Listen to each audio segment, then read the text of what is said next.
the confidence that the battle is, we are winning the battle. Well, thank Paul for the introduction and his wonderful statement. I do want to introduce my wife, Carol, sitting over here.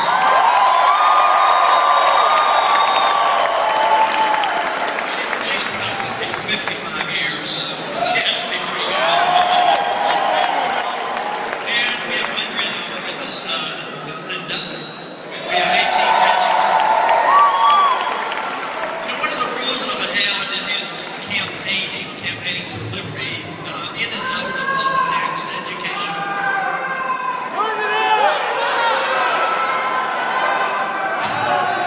Is that, what are they saying? They can't hear me? Can't hear me, how about that? Speak up! No, one of my rules has always been that it's a tedious job, it's very serious, it's very dangerous what we're involved in. So, in the meantime, when we get together with like-minded people, the one admonition I have is have some fun. It sounds like you are already doing that, so that is wonderful. But you know, it seems to me like you already know the message, you already know the philosophy. So I was thinking about giving you the shorthand version. You know, like, just giving you a word or two, like the Constitution.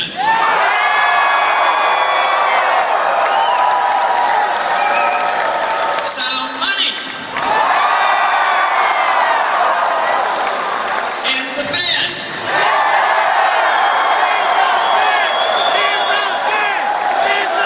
Repeal the 16th Amendment. Equal justice under the law. Repeal the president's power to assassinate American citizens. Repeal the authority for the president to use the military to arrest American citizens without trial. Fight only wars that are declared win 'em and come home. End all the constitutional wars going on today and bring our troops home.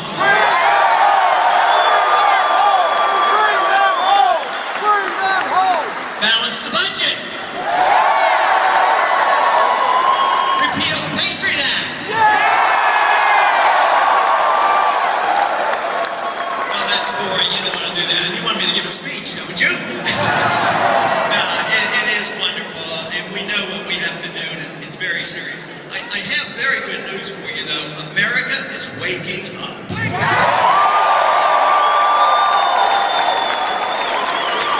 The bad news is Washington is still sound asleep. But our job is to wake Washington up. Make sure they hear our message. A lot of people get discouraged and they want to give up and they say, well, it's too far gone, the Republic is gone, the Republican century is gone. But I'll tell you what, we still have enough freedom. We have enough freedom to come here and express ourselves. But also, we also know that if we speak out, Washington will listen. Most people, you'll be surprised to hear this, but most people who represent us in Washington don't have strong convictions. So they can be persuaded. And the way they're persuaded is send them a message and say, straighten up or you're coming home.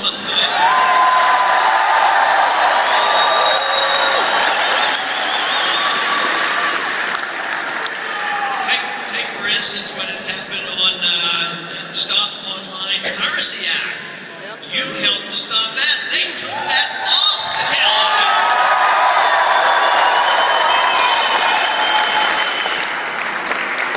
So they will listen. So as more join us and more send the messages to Washington, we don't have to convert all of them, but we have to convert the sentiment of this country, and the sentiment has to concentrate on one issue. That is the defense of liberty.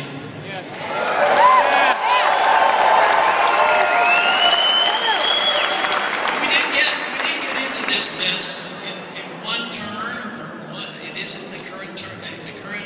administration, it wasn't the last one, but it's been a series. But unfortunately, each one seems to get worse. It's the big problem. But we more or less got off track on defending our republic, you know, probably 100 years ago. Certainly, the Woodrow Wilson era was a bad era for the United States. But the founders of this country understood this, and they warned about it. They were very explicit. They said, you will have a republic, but it won't be there unless you defend it and protect it. They had their worries, but they were explicit when they said, we don't want to give you a democracy. A democracy can be very dangerous. Majorities can get together and suppress the minorities, and that is what we should have prevented. But now we have a form of dictatorship, of majority rules. Rights are now relative, and we have a lot of clout in Washington and have powerful lobbyists. Unfortunately, they're ruling today. Because of that, those individuals who benefit from the system that we have of money and spending, when they get into trouble, guess what? Because they're in charge, they get the bailouts, and they dump all the debt and the problems on the American people and on the middle class. That is what we have to change. But this system, back in the Woodrow Wilson era, with the monetary system changed, the tax system changed, the foreign policy changed, and gradually we have lost our republic. There's not a whole lot left. Now we're coming up with these dictatorial mandates from the executive branch, assassination of American citizens, the arrest by military, and this is both by the president taking this power, usurping the power on his own, plus the Congress delivers powers to the executive branch. This is one thing where I would be different. I would not be a president that would want to, think I could, or think I should, run your life. That's not the job of the president.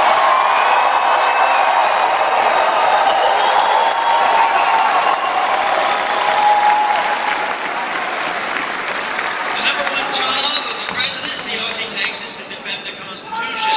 That means to give you your liberty back, and if you do a good job and take care of yourselves, you'll do well. But it isn't the job of the government to bail out your mistakes. That is the reason. Assuming responsibility for oneself is very, very important. We can never accept the notion, which exists today, that the government can protect us against ourselves. Governments can't do that.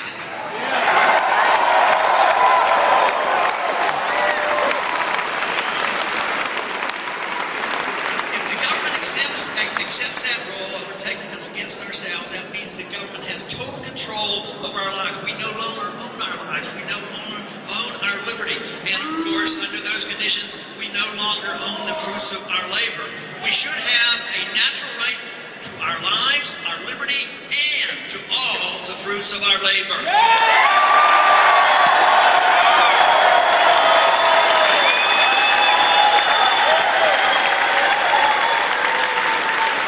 The principles in the Constitution and the beliefs of the founders were not that complex. The Constitution, you know, it's a small little document. We all can read it and we can all understand it.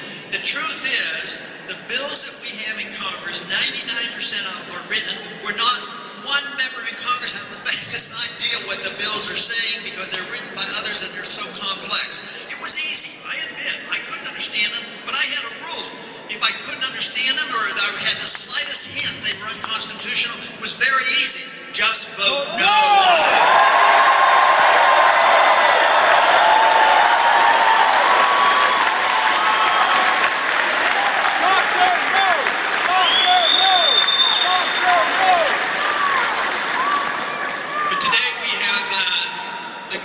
Government that is out of control and it's up to the people. The government does really reflect the people. It isn't like you can say well, it's all the president's fault, it's all the Congress's fault, it's all the Supreme Court's fault. What we have in Washington is a reflection of many, many years of disinformation in our educational system, in our political system, and that is what has to change.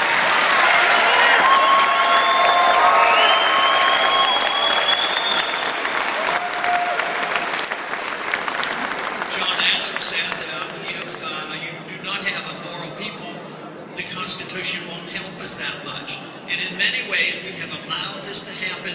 So it is the responsibility of the people, we the people. But this is where I'm encouraged. We the people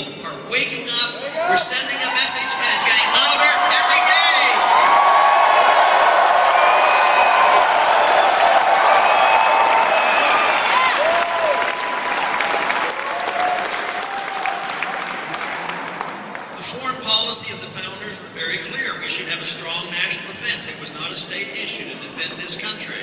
But they also said go to war very rarely and go to war under explicit conditions, and it's not to be done by the declaration of the president. You declare war by the Congress through the people going into the Congress and declare war.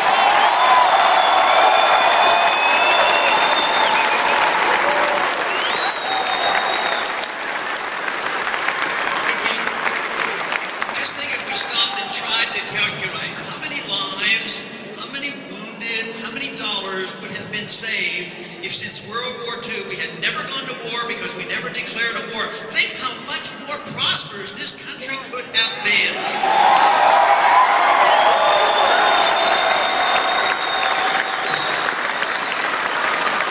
But instead we had the indoctrination that this country could have guns and butter because we had the printing press, we had the reserve currency of the world. People still today trust it more than it deserves. So we have an element where we get in the subsidize the military-industrial complex, have perpetual war. At the same time, we never have any restraints on the entitlement system. The entitlement system is supposed to be set up to help the poor people. But guess what? The poor people get the crumbs and the rich get all the entitlements.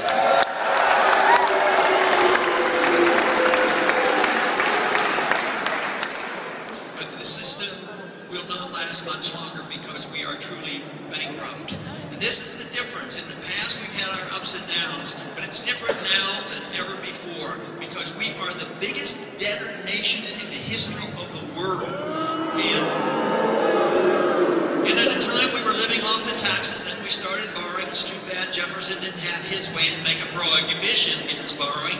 But just as he was against borrowing money, he was absolutely opposed to the central banking system because he knew, as other founders knew, that when the government gets control of the money, they always abuse the money and they always debase the currency.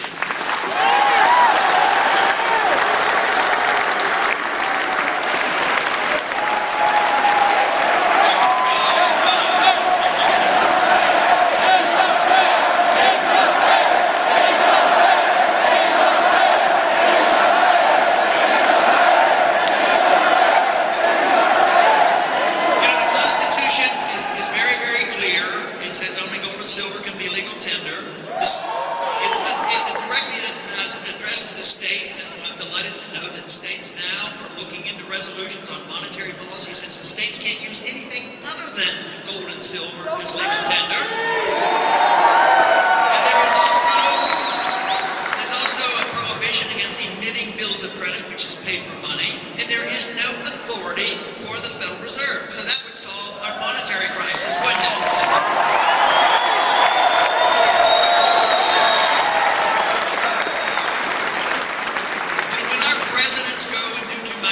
And our Congress does too much. They have been taught in our schools for too long that they make an excuse, and our current president has used this. He said, I can do this, and they use this as the excuse that he can have the policy of assassinating American citizens. He says there's nothing in the Constitution that prohibits him from doing it. What?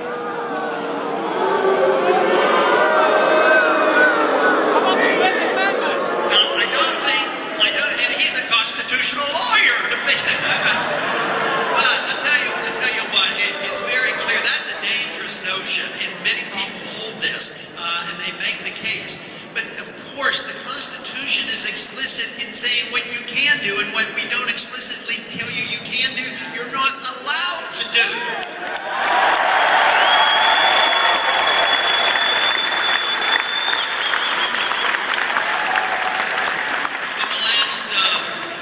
In the last 10, 11 years now, since we've had these ongoing wars in the Middle East, we've spent $4 trillion. $4 trillion has been added to our debt.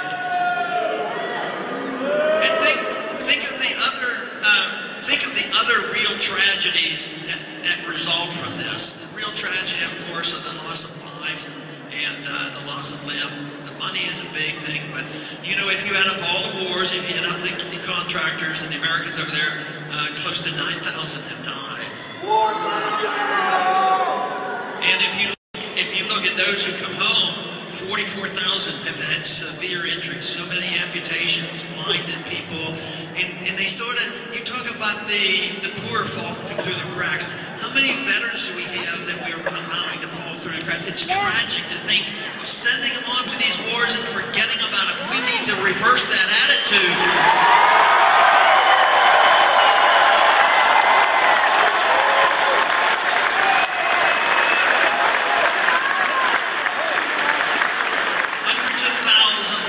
Today are begging for help from post-traumatic stress syndrome. One veteran came up to me not too long ago and he says, when I was over there and seeing my buddies killed, it was tragic and it was so depressing. But since he's been home, he says it's so tragic because he frequently hears now of some buddies committing suicide. So it is sad, and we need to quit burying our heads in the sand.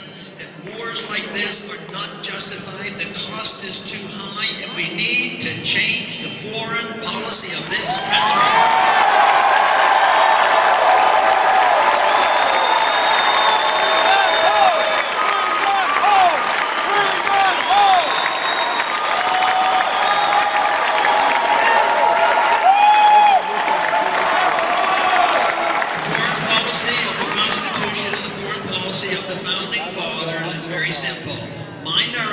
And have a strong national defense.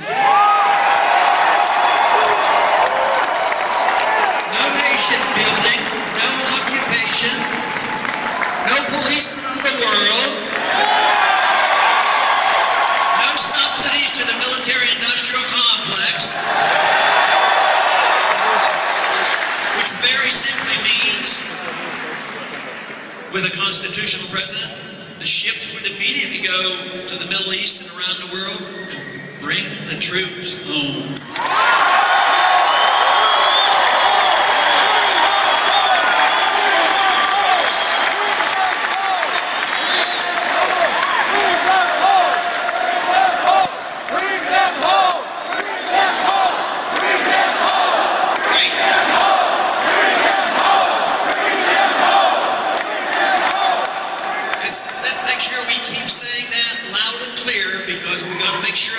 In Washington, D.C. 9/11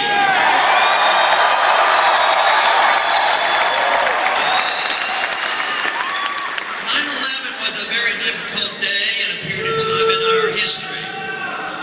But we had been propagandized, and still the majority of the American people probably believe that we were attacked because we're free and prosperous. That is not true. But it was an opportune time for those who love big government. They had a bill planned to pass anyway, and that's how they got the Patriot Act passed, by arguing that it was necessary.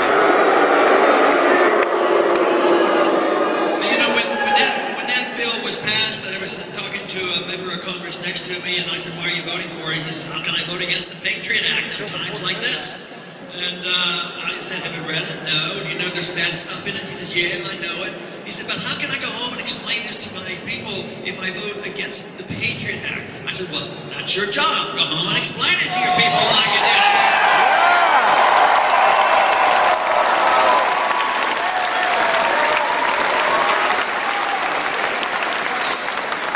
But if that bill had been called Repeal the Fourth Amendment, maybe it wouldn't have passed.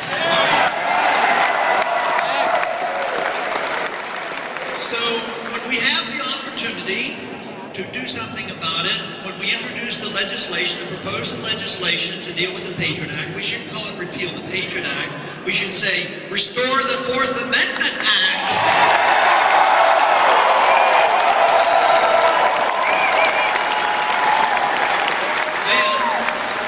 Then under those conditions, when you go to the airport, they would have to have probable cause before they make you take your clothes off.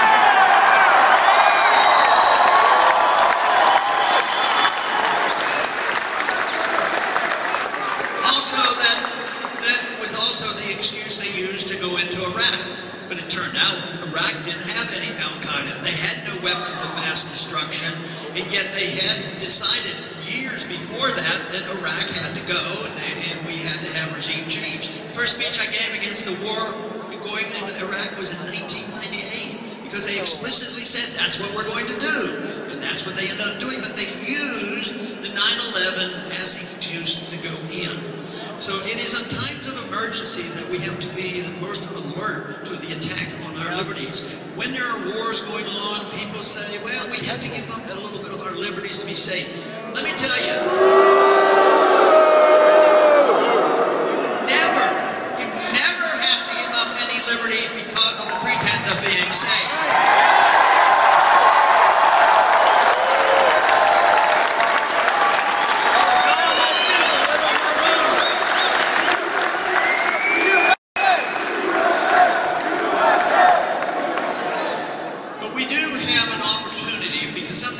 Specifically in these last 5 years, it had become readily apparent to almost all Americans there's something seriously wrong. They have not all come to the same conclusion.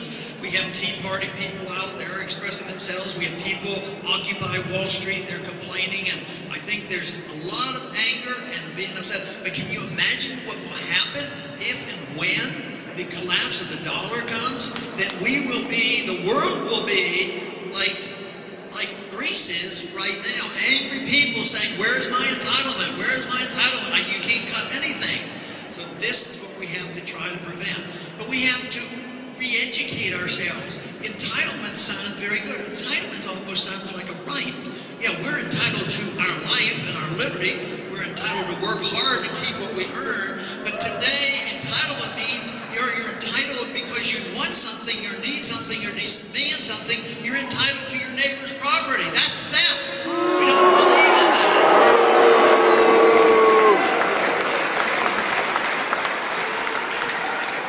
But under these conditions, it's systematically that our individual liberties will be attacked. And that we don't understand that the important thing is that liberty is an individual matter. It is not a collective matter. We do not have our liberty because we happen to belong to one group. And we should never have punishment against a group because they belong to a group. But likewise, nobody should get any privileges because they belong to a group. We all should be individuals.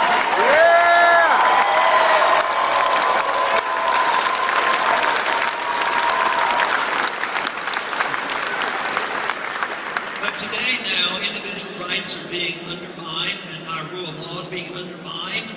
The Congress delivered to the President just recently.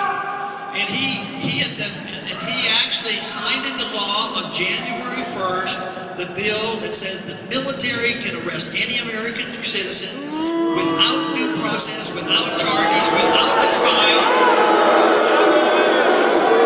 and held indefinitely in secret prisons.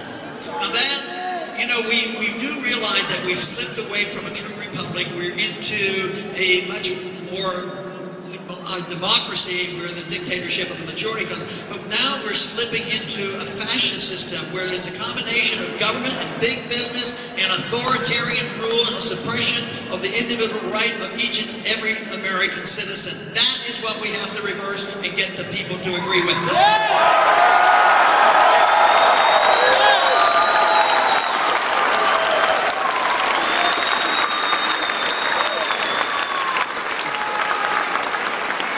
Freedom is the answer, big government is the problem. What we have to do is convince the people that it's in their best interest to defend liberty, and just saying, no, we want the government to take care of us. We want transfer of wealth. We want the government to give us free health care, free education, and free housing.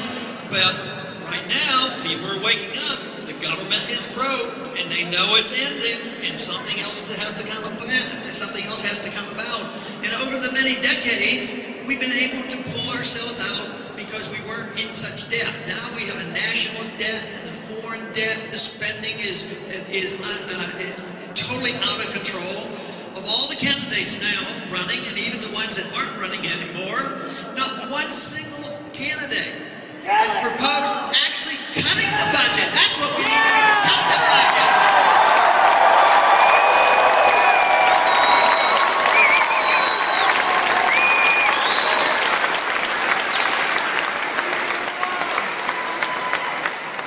The bigger the government is, the smaller the people, because the government cannot exist without the undermining of your economic liberties and your personal liberties. And that is what is at threat today.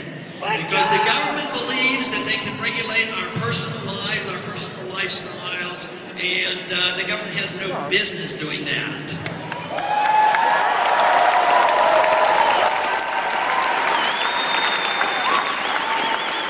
Approximately 100 years ago, our country took freedom and chopped it into pieces. They talked about economic liberty. A few people defended that rather well.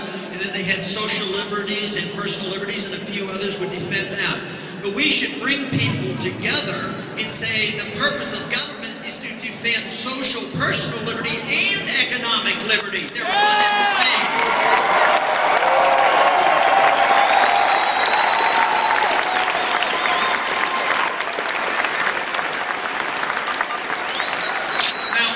If a society was based on personal liberty, if it actually made us poorer, if I were poorer and I could live in a free society, guess what? I'd rather have my liberty than to just have more wealth. But the most important thing is you don't have to give up any wealth. If you desire your liberty and don't desire the government to redistribute wealth, we will have our liberty and we will have our wealth as well.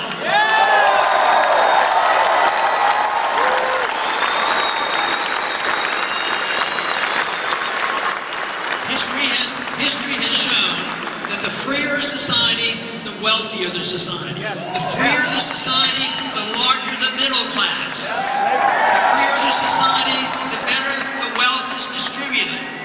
When special interest gets controlled, they get the bailouts and they get the subsidies, and the middle class shrinks. Our middle class is shrinking.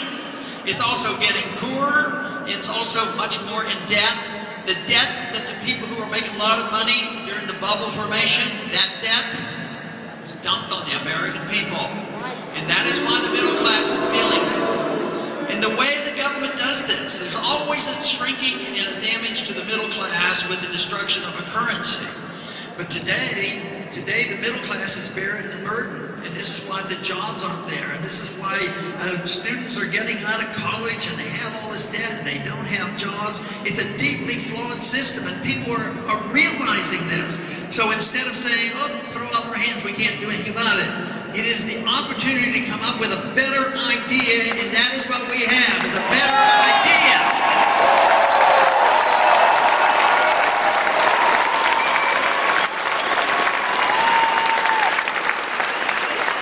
We must remember, an idea whose time has come cannot be stopped by armies or governments or dictators.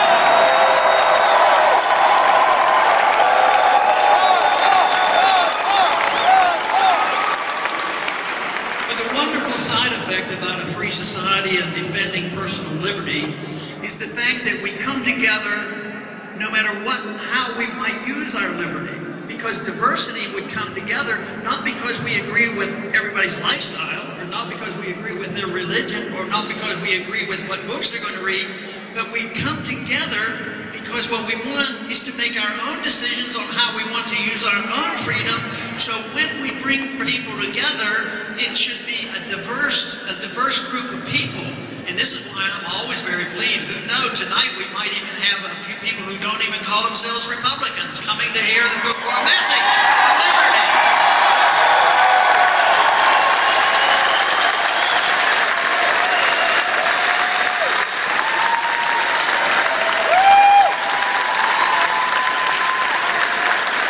The ideas of liberty are rather young. They claim, and they have frequently accused me, and I'm sure that means they accuse you as well, that you want to go back to the Dark Ages. You want to go back to that Constitution. That Constitution, you have to have a modern Constitution. You have to modernize. You don't want to go back to the 19th century. But I tell you what, freedom is a very new idea when you look at it historically. But those individuals who disagree with us are the ones who want to really go backwards, because they are moving us into a tyrannical society, and tyranny's been around too long.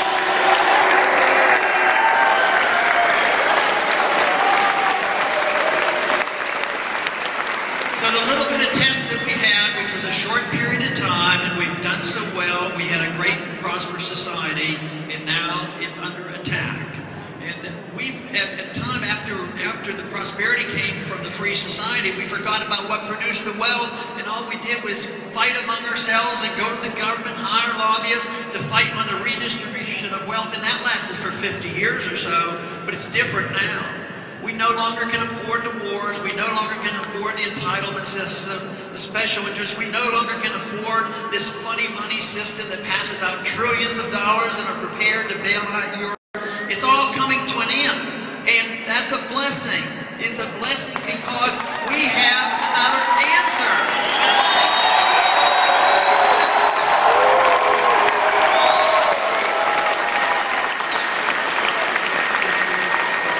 Although we want to go back and restore those principles of America, we don't go back in a fixed manner, because what we do is go back and pick up on those principles. The monetary system was much better in the 19th century than we have now, but we can do better than that. There's much more knowledge about money and banking than ever before, so the understanding of civil liberties is even better, and the understanding of a free society and how markets work, it's much more sophisticated. So we go back and pick up the pieces and we move forward. We advance the cause of liberty rather than saying we're back to the Dark Ages. We want to give up this notion that when we get into trouble because we have too much government, that the answer is we have more government. We don't need more government.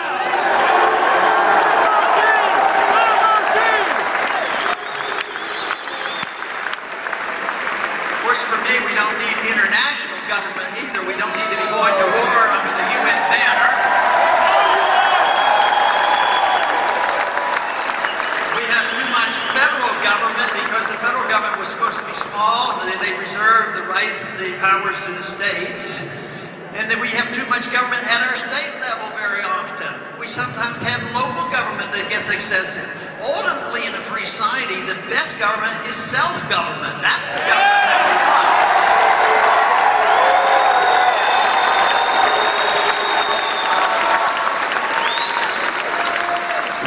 Self-government means that you make all the decisions for yourself. You don't make this assumption that government can protect us from ourselves. Which means that if we're allowed to pick our own religion and read our own books, we ought to be able to pick everything that we want to put into our bodies.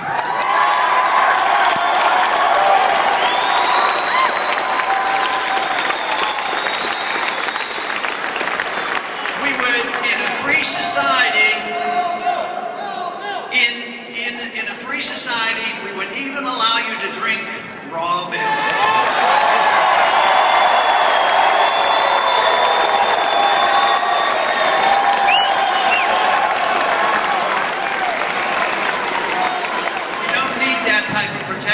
We want choices. Yes, some people make bad choices, but some people might want to make choices the government won't allow us to make, like alternate medical treatments, you know, and holistic medicine, vitamins, and nutritional products.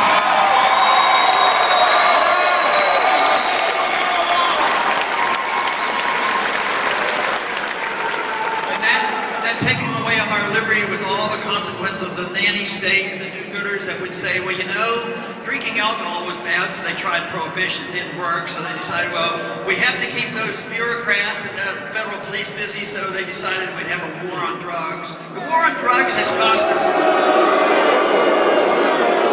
since 1970, the war on drugs has cost us probably $3 trillion or more, undermined our civil liberties, and it has accomplished nothing. It has done a great deal of harm, is what it's done. Repeal the war on drugs.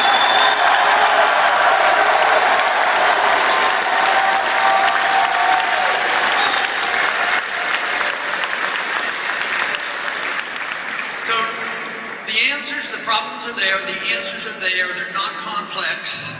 And the movement is here because today there's a lot of people coming together, like I mentioned before. They're not all standard Republicans coming together with this message.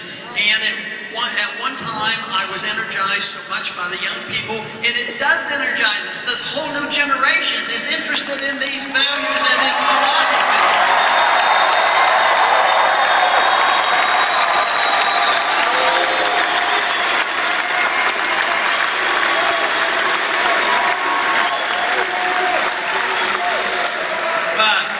Also welcome to the fold a few people who are over 30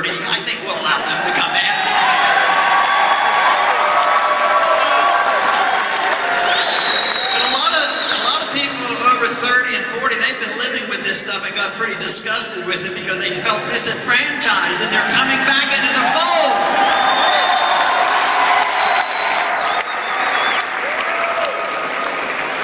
So we have this great opportunity. The elections are coming up. Please participate. Please be energized. Please have a lot of fun. And just remember, freedom is popular. Thank you very much.